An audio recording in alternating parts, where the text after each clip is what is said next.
it is three-man front. We got bowl games this afternoon, one starting at 4 o'clock in the Cure Bowl. Starting to talk like I'm from Minnesota. Cure Bowl. Minnesota? Hot dish? Oh, the Hot Dish Bowl. Oh, the Hot Dish Bowl. Can't do it like Molly. But you do get a game this afternoon.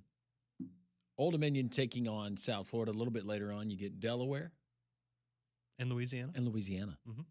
The Raging Cajuns. Mm-hmm. So we get two games there. You got Alabama basketball tonight, 7 o'clock, Coleman, as they host the South Florida Bulls. I was about to say, if you're a South Florida fan, this is a great night for you. That's right. Last night, you had Jack State knocking off Troy in the bowl game in Montgomery, 17-13. OHI. Oh, boy, guys. Out of the MAC. Yep, we've got a coach who has now officially been fired.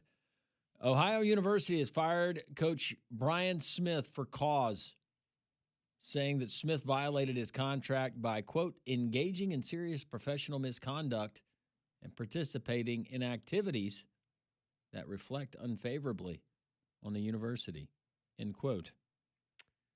Yeah, that's never what you want to hear.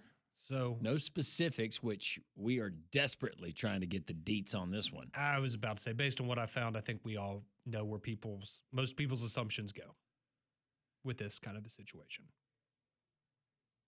Yeah. So we'll see if that's true or not. We've had I can remember one coach that was at a Florida school one time and I think got videoed partaking in some illegal substances at a party. This was several years ago. I will just say it's bad when he fought it, he lost. When we're looking up, circumstances around the situation and you have Ohio fans that are insinuating, I hope it's that and not a situation like maybe what we saw at Michigan last week or something like that. So that's never a good sign. No, it's not. Also, in case you missed it, Alabama expected to hire former Auburn assistant offensive coordinator Derek Nix as their new wide receivers coach to replace Jamarcus Shepard, who is now the new head coach at Oregon State. Now, speculation is when the transfer portal opens, will Austin Mack be following his former? It'd make a lot of sense. I say his former, but yeah, Jamarcus Shepard, a guy that he's familiar with and going and heading up and playing quarterback for the Beavers next season. Remains to be seen. Auburn quarterback Jay Crawford announces he's entering the portal. He joins the likes of Malcolm Simmons and others. But aside from those two names, not really a whole lot of buzz with the names that we've gotten so far from Auburn. No, those are certainly the big ones because those are guys that, if they were retained, you would expect to be starters and play prominent roles next year. But, again, and I know we go through this every year and we'll remind everybody every year, but this is unfortunately the new norm for college football, right? And me and Landry were talking in the break, and I understand there's certain players that you may get attached to or you may really love the potential of them, but especially when you're bringing in a head coach and you're bringing in a guy like Alex Golesh, I at least have the perspective of I want that guy to come in, evaluate the roster, and if he goes, these are positions where we can upgrade or we can find people that are a better fit and maybe it also saves us some money, then by all means go ahead and do that. You handed him the keys to the kingdom for a reason. Now, maybe some guys just, they decided they were going to leave. It wouldn't matter who the coach was, right? They just wanted to leave for greener pastures in their mind. And with some guys, it's a budget fit. You fit the offense, but this is the way that we're going to use you. And based on what your agent, whatever, or you are asking for, we don't see that that's feasible. But if you've got School X out here that wants to use you in all these other different ways and they want to pay you another $300,000 more power to you on top of what we're offering, then best of luck to you, and we wish you nothing but the best. And I think Alex Golesh's track record shows you that he probably has a pretty good idea of how to build an offense and how to build a roster and people that fit his scheme and how he likes to run things. So, I don't think there's any question, just people you talk to, listening to him talk, seeing how he organizes things, he knows exactly the type of player that he wants. Absolutely. So, again, if you're an Auburn fan, it's going to be okay. It's the same thing, right? If, let's say, Alabama loses on Friday, we're probably here on Monday talking about a half a dozen kids from Alabama that have said they're going to enter the portal, right? This is every school, every program's affected by it. It's not going anywhere. It's the new norm. That's right. Indiana's Kurt Cignetti, he wins the AP Coach of the Year award, first back-to-back to ever do it. He joins the likes of Nick Saban and a couple of others that have Brian Kelly, two-time recipients. Yeah, I know Nick Saban and Brian Kelly. I think there's one more name. But yeah, very high honors for Cignetti. Well deserved, right? I think it should have gone, in my opinion, to either him or Clark Lee. I think you couldn't go wrong with either of those candidates. No, you're right. Gary Patterson was the other. There you go. That you were. That's a great name. Throwing out there. But yeah, congratulations to Indiana's Kurt Cignetti. And our buddy Brian Edwards, Vegas Insider, told us that a hypothetical line, if Alabama was to move on and have that matchup with Indiana and Pasadena, Hoosiers would be a hypothetical 6.5-point favorite. And I think, it would be a very tough matchup for Alabama. I think Indiana's a great team. But I think a lot of people would like to see that, right? It's one of the bigger brands in the SEC going up against some new blood in the Big Ten. And that would be a fascinating game. But got to get through Friday first if you're Alabama before you can look ahead to a potential matchup with the Hoosiers. You know what's always fascinating is seeing what the ACC is doing. Is it fascinating? Jim Phillips. Yeah. Certainly caught my eye. I saw the headline. I was going to go embarrassing more than fascinating. But this one reads, ACC unveiled transition 2026 conference schedule. I just love the way that the verbiage there. Mm-hmm. But yes, if you missed the news yesterday, and this is certainly not going to be controversial at all. But the ACC is going to roll out a new 9-game conference schedule, much like the SEC next year. However,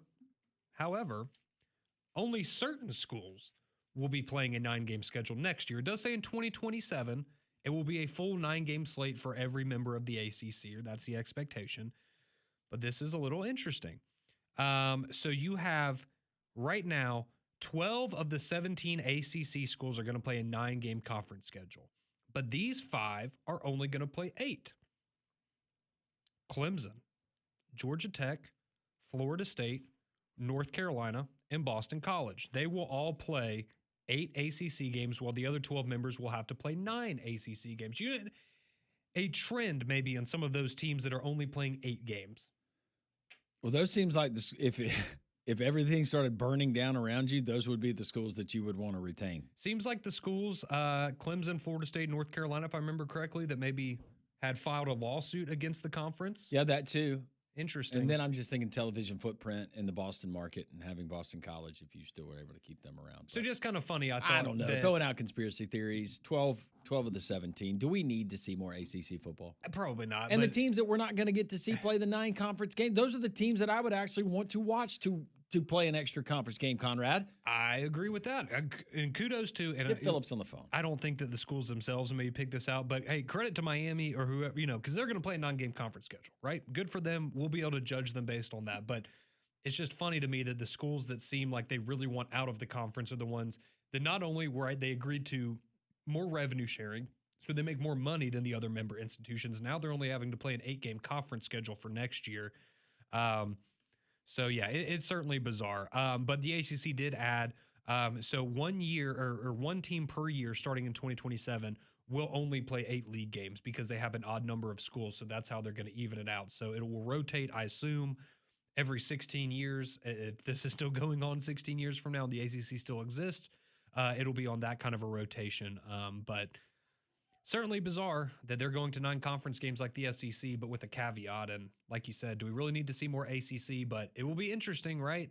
Is this the kind of thing that could come up in a committee discussion next year for the playoff of, well, Clemson or, Georgia Tech, they're kind of right there on the fringe of the playoff discussion, but they only played one less game. The controversy that people are going to talk about for 3 weeks. Yep. Next year. Leading up to decision day. We get that. Well, the question is, how many teams are we going to have? Doesn't matter. Yeah, that's weird. It's it is certainly interesting. Can you imagine going and telling the SEC schools that hey, you're going to play an extra game? Imagine going and telling all the schools, hey, you're going to play 9 games, but Alabama, Georgia, Texas, LSU, and Oklahoma are only going to play 8. Sorry, guys. Why are they only playing 8? Luck of the draw. Sorry, guys. That's just the way it worked out, guys. Sorry. South Carolina, Kentucky, you're playing 9. Alabama, Georgia, just 8. You're good. Arkansas, due to a clerical error, you got 10. It's just bizarre. I guess the good news is they have also announced in the ACC that they are going to be changing their tiebreaker policies for the conference championship game starting next year. So we should never have to watch a 5-loss Duke team or 4-loss Duke team, whatever they were, go and win a conference championship in the ACC and kind of mess up the playoff race. So that is a good sign of this. But yeah, it's just bizarre. So you have, if you're just now joining us, 12 of the 17 ACC schools will play a 9-game conference schedule next year. 5 of them, including Clemson, Georgia Tech, Florida State, North Carolina, and Boston College, will only have to play 8. And then starting in 2027, one team each year will only play an 8-game conference schedule to even out the unevenness of having 17 teams in your. That's another reason. Just get an even number of teams in your conference. Used to be easier. It did used to be easier, but right now it's all about revenue, man. Yeah, it is. But good for the ACC. They're staying in the headlines and giving us something to make fun of them about. Thank you once again to the ACC. Got a lot of your texts rolling in, a lot of submissions that we have on Christmas characters. What are the favorite characters of Christmas movies? Cousin Eddie got this thing started. That's kind of the thought process, but a lot of your submissions. We'll check our 3-man front Twitter poll question of the day as well as we roll on this Wednesday on Jocks.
$12:15, 3-man front. Lands from Conrad and Molly. Pat back with us on Friday. We do have basketball tonight. Mentioned Alabama hosting South Florida there at Coleman at 7 o'clock. Also tonight, Conrad, we get on Jocks 2 100.5.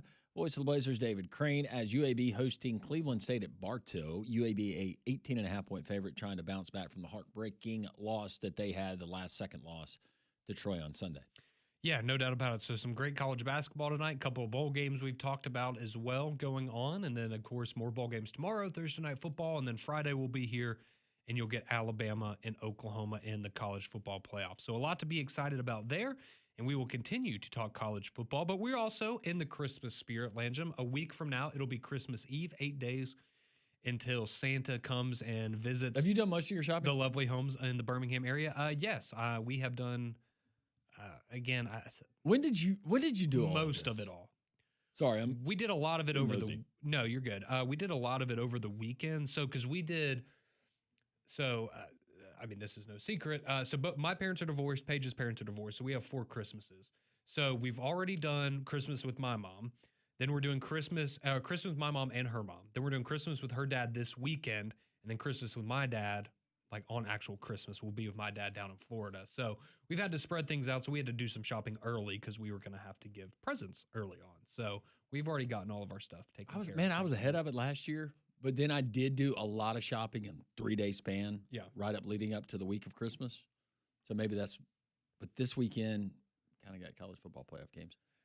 Yeah, there's kind of some stuff going on. Well, over the weekend, I sat her down last night and I said, honey, this might be the year you have to do without. Yeah, on Friday, last Friday night, Paige, Not really. she wanted to go to Target for something, and it was like I just kind of sat there and I went, all right, this is it.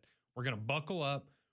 It might take a couple hours, but we're going to go hit all the stores. We're just going to go and get it done, and I'm glad that we did that. So one fell swoop, a couple Amazon orders as well, but it all worked out. So we're all good to go. I have bought one present. Thankfully. You have? Okay. One present. For your wife? Yep. Okay. It was great. I could order it online. Now, I like going to the brick and mortar stores, and I will do that. Yes. But this was one specific thing she wanted, made it easy, had the size, boom, done. Well, and the thing that it hurts because it's so close together, and it's, I guess, more expensive this time of year, but it helps because you can kind of kill a couple birds with one stone. And Paige's birthday was yesterday, so happy late birthday to my wife. But that kind of helps, too, because got to get stuff ready for birthday. It's like, well, we'll go and get Christmas. A lot of times you can kind of combine birthday and Christmas, and that helps with it as well. So we've made some good progress there. But we asked you, the wonderful listeners here of Three Man Front this morning, with Christmas Eve being a week away, which of these classic Christmas movies is your favorite? That is our Jocks Twitter poll question of the day. Your 4 options were Home Alone, Christmas Vacation, Elf, and A Christmas Story. And Christmas Vacation still running away with it, with 61%, but we've gotten a little bit closer behind it. So Home Alone in second place, that now has 19% of the vote. Christmas Story in third place with 10.5%, but Elf picking up some steam here. Elf 9.5%, so still in last place, but very close with the Christmas Story there in our poll question. And of course, you can go visit us at the number 3 Man Front and cast your vote as well. A lot of your texts coming in, 205-834-9450. And this goes from scenes of Christmas movies. People have submitted characters. This got started with Cousin Eddie. Somebody asked us, is Cousin Eddie from Christmas Vacation the best Christmas movie character of all time? And we started thinking about it. There's other great ones. I would nominate him, though, if we're going to have our first list, and then we're going to have to break it down from there. He makes the next round. He would be the most, let me put it like this. If we were doing a March Madness bracket, he would probably be the number 1 overall seed. Do you have, not exactly like him, but do you have a family member that you would call your Cousin Eddie? Thankfully, no. Thankfully, no. I also have a smaller family, so I have less options to pick from, but yeah, no. Do you? Not to that extreme, but if I was going to nominate one, I got a cousin that. But you have one that you could. Yeah, he's getting nominated. Molly, do you have? Yeah, not to that extreme. Maybe a cousin. Yeah, I also just wouldn't want to put that on on anybody, that label of, oh yeah, you're our Cousin Eddie. I don't know if anybody would necessarily want to wear that title with pride, but I know there's a lot of people out there that do have Eddies in their family. See, this text comes in. Jason says, if you can't think of who the Cousin Eddie of your family is, it's probably you. Conrad, you are your Cousin Eddie. You're so the Cousin Eddie. He is the Cousin Eddie. Now that I think about it. The feet thing, the shower thing. Yep. rubber sheets, Ugh. Yeah, probably am. your affinity for gerbils. That's Kidding. Snots. can't get I anywhere near a couldn't- microwave. That plate in my head. Got to be careful with that. But yeah, maybe I am the cousin Eddie. Of, Do you have a membership to the Jelly of the Month Club? No, I do not. I love when they're walking through the store and he's loading up all the dog food for Snots, and then he hands him the list. Oh, yeah, I just love the. And you know what, Clark? If it ain't too much to ask, get yourself something nice. So great, so great. See that? See, Colin's from Pell City. Some of us have to be our own cousin Eddie, and maybe that's the best way to go about it. I've right? met Is have the Collins. I've met self-awareness. Collins from Pell City, and Collins, you are not cousin Eddie. No, he's not. Collins is certainly not. See, Bo in Haleyville says, I have a family that consists of all cousin Eddies. His entire family is cousin. See, one year, I would love to just go and witness that. Just people watch the family full of cousin Eddies. Oh, yeah. I bet it's very entertaining. Cracking open the Vienna sausage. Yeah. You got the chewed on cigar. I'm just thinking Vienna sausages and eggnog together. That makes my tummy hurt just thinking about it. Deviled ham casserole. Do you guys like eggnog? I've No. never liked it. No. It's sweet, number one. Well, that's true. I don't like sweets. I don't Yeah. like. I don't mind it, but I've it's not my never liked favorite. It's it. just so heavy, Yeah. like on your stomach. It's fine. I've never been a fan, ever. If I'm going to go that route, there's other ways I would go than eggnog for the holiday season. What about fruitcake? Is that a no? No. Does anybody know anybody that makes a good fruitcake? Does that exist? I really don't think it does. You know No, what? because though? you're always gonna 'Cause be disappointed. Somebody's eating them. Somebody's buying them because they keep producing them every single year. Yeah. Who eats them? It's I don't think I've ever eaten a fruitcake in my it life. makes you feel like, oh, we're being healthy, but then everyone just is mad at you Does for not it? bringing a real cake. I don't know. That's what I think people in their head, how Oh. they rationalize it. It's healthy for us. Let me wash this jar of mayonnaise down with a Diet Coke. Yeah. Maybe that's what Will Levis does. Big mayonnaise guy. Let's see. Some of these texts coming in. JJ says, Conrad, have you and Paige seen Four Christmases yet? Yes, we love that one. It is, without the wrestling, not that far off from what our actual life is like around the holidays. So it's certainly busy. I know a lot of people out there have to deal with that stuff Used to have to deal with a lot. as well. Yeah, it is what it is, but we get to see everybody and it works out. Steve from Tuscaloosa, he says his favorite Christmas movie character, Old Man Potter from It's a Wonderful Life. There's a good one. This might be a hot take, and maybe it's just because I'm younger. I've never really enjoyed that movie that much. I love that movie. It's a nice movie, but I just don't want to watch it. I'm sorry. I know I'm getting bad looks. I'm kind of appalled. It's I a love that movie. It's a very sweet, heartwarming movie. Do you like White Christmas? No. What? I want something that's gonna make me laugh a lot more than I don't know. It's What about just- Miracle? Miracle on 34th Street? Miracle's great. I guess I nah. should have finished that Per- because that's another movie. I was about to say now Miracle with Kurt Russell, big fan That's of a that great movie too. Miracle on 34th Street, I'd rather watch that than It's a Wonderful Life. And this just goes back to my childhood. I think I just have so many memories of watching It's a Wonderful Life with my family as a kid and being so bored. I know that's awful. I'm sorry. I'm sorry. It wasn't my favorite. I appreciate you being honest. It wasn't my favorite. Look at you differently. Yeah, it is what it is. See, as a kid, my favorite movie was White Christmas because Really? I love the sister song that Vera Ellen and Rosemary Clooney sing. And then the very end when they had the ballerinas come out for the performance. And every time Vera Ellen would dance. Because obviously me being a dancer Yes. as a kid, I always loved White Christmas. Understandable. And again, I don't think they're bad movies. They're just not particularly my favorites. I told you guys, growing up, and I went and saw this in the theater with my mom. It was Santa Claus the movie. And McLaren agreed with me. It was the most realistic Santa Claus I think that we've ever seen in a Christmas movie. 1987, The Santa Claus. See, I need to see that one because I've only seen the Santa Claus, like the, I guess, 2000s ones with Tim Allen. Dudley Moore, John Lithgow, they're in it. David Huddleston, who plays Santa Claus. Okay. But That might be the Christmas movie that I watch. If Paige and I watch one tonight after basketball, that might be the one that we watch. no, this is not a funny, laugh out loud type of movie. It's fine. But I can remember as a 7-year-old going into the theater and looking at how they portrayed the North Pole and thinking Hollywood got it right. Because that's what the North Pole looks like in my mind. Yeah. Okay. I'll give that one Just try it. I'll certainly give that one a shot. I've heard a lot of good things about it. I just haven't made it to that one. Some people,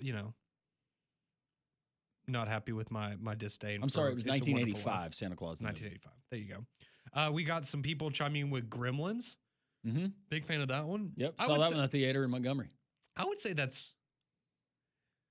I know it's a movie that takes place at Christmas. That's more of a Christmas movie than like Die Hard, in my opinion, because the Gremlin is Yeah. the Christmas gift, is the right? Christmas- That yeah. is the gift to him is the Gremlin. Do you remember when Meat came on the show and talked about that's something that I glossed over about why Santa Claus in the chimney? You remember that? No, Okay, we'll come back to it. about Santa Claus in the Chimney. Okay. Yeah, I'll pull the line. Okay, we'll get back to it. Let's see. Oh, okay. See, there's a Posey chiming in with one of his favorite moments from A Christmas Vacation. He says, "Y'all know when?" Says, "Did y'all ever notice where Ellen's hand is when the police come in and tell them to freeze, and then she puts it back after she shakes their hands at the end of Christmas Vacation when they get all the police come in the house?" Yes, that is a great moment. See, this text comes in and says, "Do y'all consider Gremlins a Christmas movie?" Yeah, I would say that it is. Going Not back, going the back to traditional Gremlins, sense, but- Phoebe Cates, her character Kate, explains why she hates Christmas, and it goes back to her father dressed as Santa to surprise the family to come down the chimney. Unfortunate accident happens; they don't discover it until days later. Oh, that's Yeah, yeah. Yep. Yeah. often glossed over. Yes. Corey says one of my deepest secrets is that I've never seen Christmas Vacation all the way through, only bits and pieces while What? flipping through the channels. Do yourself a favor. It's a short movie. It's like an hour and a half. Okay, I'll be honest. Totally worth it. Until a couple of years ago, I was that way with A Christmas Story. I had never actually sat down and watched start to finish. I could tell you every part of the movie, what happens, but because you would just sit and kind of glance at it on Christmas or Christmas Eve or Christmas Day. You just never sat down and watched it. Yeah, so I didn't know All the like way what through. order. Literally. Yes, so I didn't know what, like I'd seen the whole thing, just never actually from start to finish until maybe 4 or 5 years ago. So when was it? Because Damien had never seen Christmas Vacation, right? And then you showed it to him for the first time a couple years ago, if I'm not mistaken. Yep. That would have been 3-4 years ago. 3 or 4 years ago. And I played it up. I even dressed up as Clark Griswold in the cardigan, Oh, there you go. had the hat, had the tie on. I wanted him to have the full experience. And then I was worried that I had oversold it, but he laughed continuously throughout the movie. He loved it. So I like this because we have two texts that came in at the exact same time from two different people, and they are the same thing. They're, I guess, just in sync. So in Christmas Vacation, one of the famous Cousin Eddie lines with the RV when he's emptying, It's full. Yes, the blank is full. So two people just texted us in. That was improv. That's not part of the script. He came up with that entirely by himself. That line. I believe it. I do too. It's fantastic. I love those Like little when he's details out of movies where you there and find he's out. emptying it. He's got the cigar early in the morning, yeah. and it's a. Yeah, the music, the music's incredible. It is. And he picks up the trash can lid Yep. or the sled, and he's like, "What?" Yeah, no, it's fantastic. But I love when you find out little movies like that line, and it's one of the most iconic lines from the movie. Someone just came up with it on the spot. The chair that's been burned. You don't mind asking Clark? Let's just set you back. I need It's to loud. find a if I can. See, I'm terrible the at really reciting tight movie sweater lines. vest. Yeah, I can just kind of give you the roundabout what they said during. I was about to say I have, and I'm the same way. But I have one of my aunts. She loves Christmas Vacation, and for our tradition every year was for Thanksgiving we'd have Thanksgiving dinner, and then we would watch that That's fun. afterwards, like to start the Christmas season. And she every year would recite all of the lines, but she would always get like 2 words wrong. Like it would be just close, and she'd be like, "Dang it! I thought I was going to get it this year." Great memories of that. Well, we have memories and then we create them as fact. Like the other day, we had the Christmas story trivia, Mhm. and it was for Gile. And you said, must be French, But it's Italian. and it's Must be Italian. Italian. But at one point, I would have said It just the seems line like it'd is be French. it must be French. Yeah. Fragile must be Italian. Yeah, there's a lot of things like that where you're just, Grace. that happens with songs all the time. If you think you know the lyrics to a Did song, I- then you find out you do. Grace absolutely died don't. 30 years Do, ago. do you guys know anybody that has a leg lamp we went to Green Bay to my buddy Jake's family's house, and we stayed there, and we got to go to the Packers game. They live right there 2 blocks from Lambeau. And they have one? Just a wonderful family. Had a leg lamp right there in the front window. Like a giant one? Displayed, yes. One of my friends That's from awesome. middle school and high school up in Tennessee, they had one, and it was always in their front window. And they never took it down. It was No. there all year round. No. Yeah. See, this is interesting. Say Alex chimes in again. He says Chevy Chase actually broke one of his fingers in the scene when the lights don't work. He starts beating up the reindeer and stuff. He actually broke one of his fingers during that when they were filming the movie. Thanks, Dad. You taught me everything I know about exterior illumination. I might have pulled a Shane Beamer the other day. On accident? You got a little frustrated? No, I got frustrated. I kicked something. Were you putting up lights or what? It was doing something, outside. But your foot's not broken. Mm-mm. Okay, that's good. My big toe hurt, though. I bet it did. I bet it did. Still kind of hurts. No, that It hurts when I wear dress shoes. Got to start wearing those steel-toed boots. That's right. Trey Wallace, National College Football reporter, at the top of the hour to give us the latest what he's hearing. We want to hear more from you. 800-239-WJOX. We've got a lot more college football news on the way next.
12:36 here on Three Man Front as we get closer to Christmas, just 8 days away. Enjoying some thoughts from you, discussion here on the show of Christmas movies, favorite Christmas characters. Got our Twitter poll question of the day that is up at the number 3 Man Front. Always invite you to go and vote there daily. Also, the text line is open 205-834-9450. Do want to get to some college football news here locally.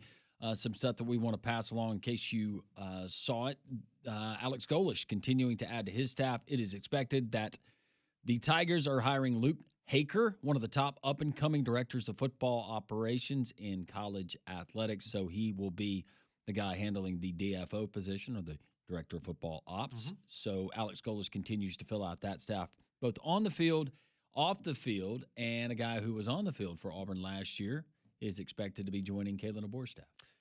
Yes, that is correct. That is Derek Nix, the former offensive coordinator at Auburn. Before that, he was the offensive coordinator at Ole Miss under Lane Kiffin, and he is now going to replace Jamarcus Shepard on Kalen DeBoer's staff as wide receivers coach for the Crimson Tide. So a little bizarre having somebody from Auburn to Alabama 1 year after another, but obviously a coach that knows the SEC very well. And I think we would all agree that one area of Hugh Freeze did a great job recruiting talent, but I think particularly that wide receiver position, they did a really good job bringing in a lot of really talented guys. Now, maybe the quarterback would never worked out, but certainly somebody that knows that position very, very well. I do think it's interesting in all of this football news, and they go all the way from Division III, NAIA. That you go to, one of the things that they list in their daily is Nick Saban's latest investment.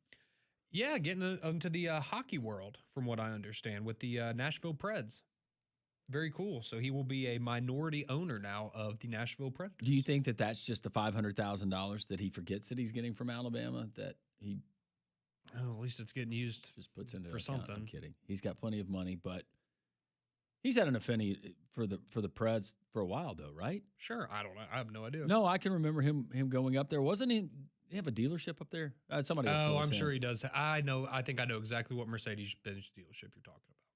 Yeah, that would make a lot of sense. But I mean, seems like a good investment. I was about to say. I think I would certainly trust Nick Saban to make wise investments, and I think the Preds would certainly be in that same mold. Speaking of Alabama, the highly anticipated injury report for the game against Oklahoma on Friday that came out last night. We'll get another one tonight, and then we'll get another one.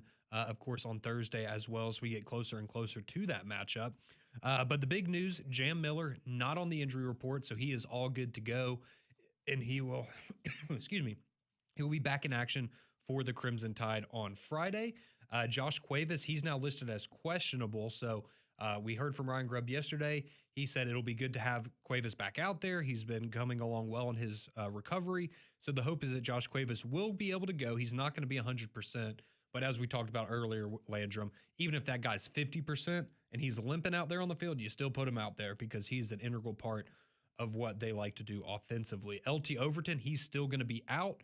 We mentioned it earlier. Not going to get into any specifics right now, but again, based on the information that we've been told, I wouldn't expect, even if Alabama does win on Friday, I don't think LT Overton is going to be able to contribute through the playoffs, and we hope a speedy recovery for him as he's dealing with an illness. Kevin Riley, that's another name there in the backfield. Some people thought maybe he'd be available. He is still out for Friday as well. But Jam Miller, Cam Dewberry, they're off the report. Josh Cuevas questionable, so looking good there for Alabama. And then for Oklahoma, R. Mason Thomas, their best defensive lineman, he is going to be back in action for the Sooners as well. Has Crowell reported to campus yet? I really hope so. The 5-star Jackson running back. I really, really hope so. He will certainly be I would expect an immediate contributor next year. He's incredible. You think I'm kidding? I would just love to see him just 10 plays. Just see what happens. Yeah, against Oklahoma. I just love to see it. He is an exceptional player. Give him a week to get ready. 10 plays. Yeah, and he was named the, was it Max Preps, the Alabama State Player of the Year, which I don't think that's a big surprise to anybody. No. But, yeah, very talented running back there out of Jackson that is committed to the Alabama Crimson Tide. But again, all things for Alabama heading into Friday. They are healthier than they've been. Now, these guys still are banged up. Obviously, we know that, but in better shape than you were in Atlanta. We're going to see Josh Cuevas. I agree. And we don't know what we're going to see. No, but he might not get targeted once, But by golly, we're going to see him. I would be shocked if he does not. I would too. And Give it a go. I'll be honest with you. My Christmas, I'd be so disappointed. You hear that, Josh? Don't disappoint Landrum. Come on. Be on the field on It Friday. means a lot. Had his best game of his career so far. Well, I'm just against saying we Oklahoma a have month ago. invested a lot of time, and there's been a lot of time, and for good reason, talking about Josh Cuevas and his availability. By golly, I want to see him play. Yep. I absolutely agree, and I think every Alabama fan agrees with you as well. Let's go to Steven. Steven, welcome in a three-man front. Hey, so Christmas vacation.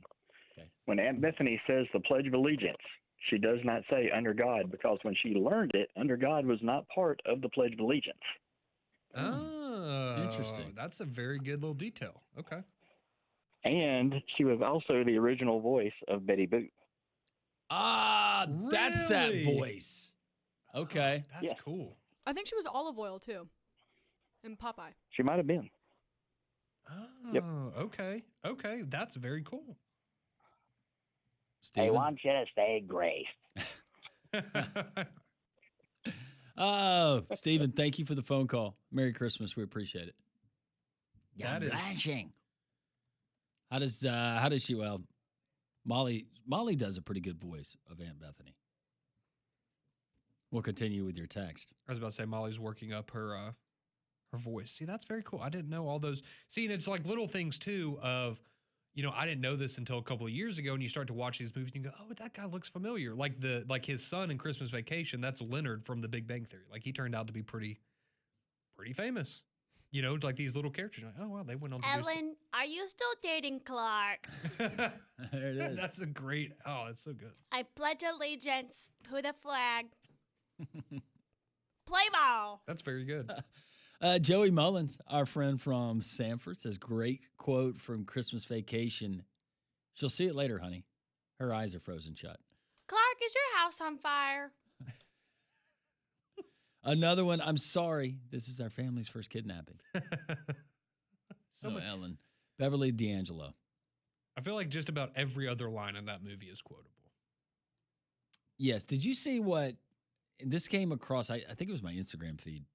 Did you see the AI that had done the Home Alone then versus now with the characters, their then state to their present day? Oh no, I haven't seen that. I don't think so. Okay. I'll show it to you guys during the break. Okay. You can tell me what you think. You couldn't hear It's a kinda dump sad, truck it's kinda driving creepy, through a but it's also kinda nitroglycerin cool. plant. What was that again?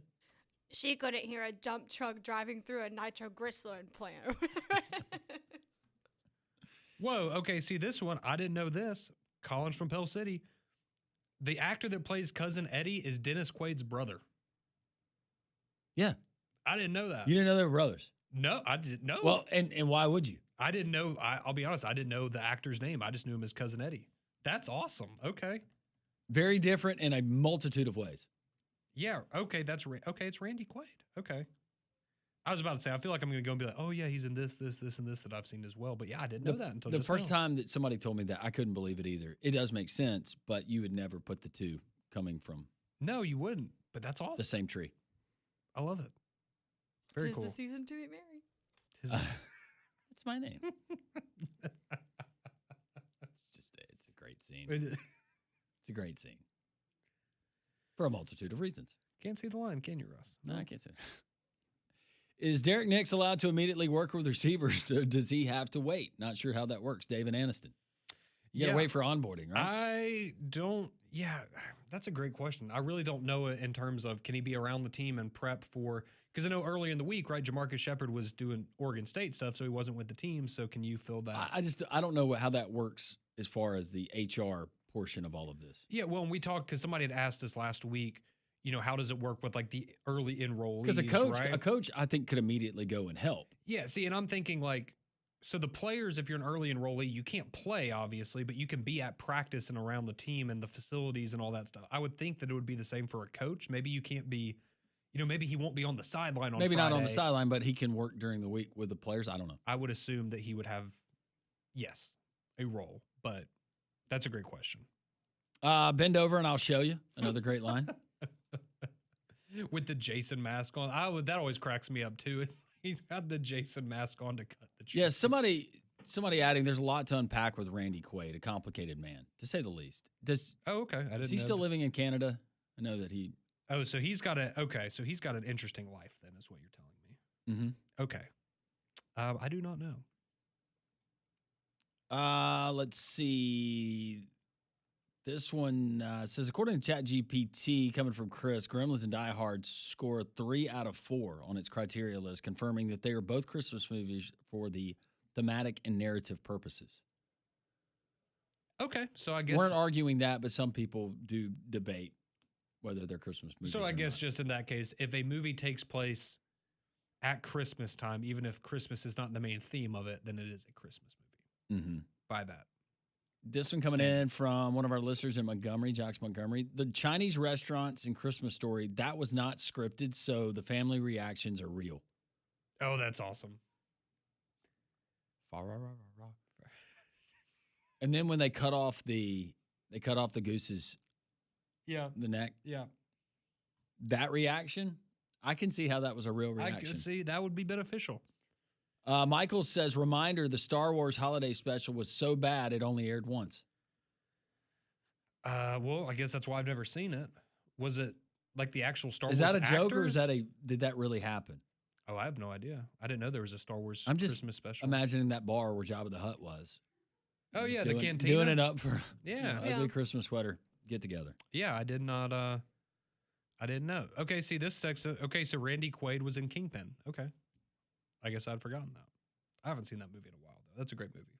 Yeah, Independence Day. Kingpin. Yep, that's good. Yep, you're right. It's a good one. I've never seen Prancer, but Prancer with Sam Elliott. Never seen it. I do love Sam Elliott though. Great actor. Says yes, Klaxon makes fruitcakes.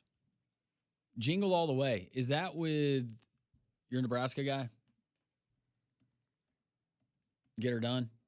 Oh, Larry the Cable Guy? Yeah. I don't know. I don't think I've seen that one. Oh, that's the one with Arnold Schwarzenegger. Oh, I don't think I've seen that one then. I have not seen that one. What's the one with Larry the Cable Guy? Doesn't matter. I'll find it.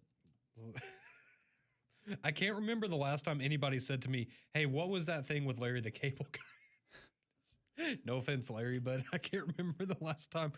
Okay, it's the Larry the Cable Guy's Christmas Spectacular. And Don says nobody has brought up Rudolph or Frosty the Snowman. Yeah, and those are Classics. they're Rudolph's a little classics. controversial. We'll discuss it as we continue on Three Man Front.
12:53 here on Three Man Front as we continue. Trey Wallace, National College Football reporter, Fox and Outkick, joining us top hour. Get his thoughts on Alabama OU. What is going on at Michigan? What is he hearing with that coaching vacancy? Kenny Dillingham, his name percolating around the college football rumor mills as well. Well, if you're looking for a late lunch or maybe looking for somewhere to go tonight, whether you're watching bowl games or Alabama basketball as they take on South Florida, why not head over to Big Whiskey's, because that's a place for great food of all varieties. They have a wide menu, including things from appetizers, salads, burgers, steaks, and everything in between. Their bar also features unique cocktails, including over 120 whiskeys and whiskeys on tap, plus plenty of screens for you to catch all those games that we've been talking about all day here on Three Man Front. So come in, visit our friends at Big Whiskey's. They're located in Stadium Trace Village off of Highway 150 over there by the Hoover Met. Michigan's football vacancy, it is still open, continuing to update the hot board list with the top coaching candidates. It is interesting. This is now volume 4 that they have reached, but Kenny Dillingham is now at the top of the list. So you think Kalen DeBoer's name is not going to fade until somebody else takes that job? No. There's nothing else. He's not going to be asked about it again. Not by an Alabama reporter. No. I feel like we have marched that one dry. Well, and it's an interesting situation with him, right? Because I agree with, I know Pat's not here, but Pat's favorite saying is all coaches lie, right? And we generally agree with that statement. So it's hard to take. I add to that all human beings lie. Yes. That is a good addition there. And so I get where a lot of people would say, well, it doesn't mean anything if any of these coaches say anything. But I would also subscribe to a lot of what Chris Stewart said when we had him on at 11 o'clock. And that was, Kalen DeBoer is one of those people that where he looks you in the eye and tells you something, you take his word for it, because he's a genuine person that, based on his track record, you don't have any reason to not believe the things that he's saying. So I do think he was honest in his statement. Do I think that means that Michigan's not interested and they're going to let off? No, because I think until they have another coach signed, they're going to want to keep that door open. To me, in Kalen DeBoer's mind, I answered the question, really, why would these guys ask me again? I'm not lying to them. What are they? I understand why they asked it, but I can understand from his perspective too. Just Kalen DeBoer strikes me as what you see is what you get. Simple guy, wants to do right by his players. Yep. Right by his family. It does appear, though, that alongside Kenny Dillingham, Clark Lee's name has now been thrown into the mix there at Michigan as well. So something to keep an eye on. Hey, you want a culture with change? That situation. Culture change? That's your guy. Trey Wallace next.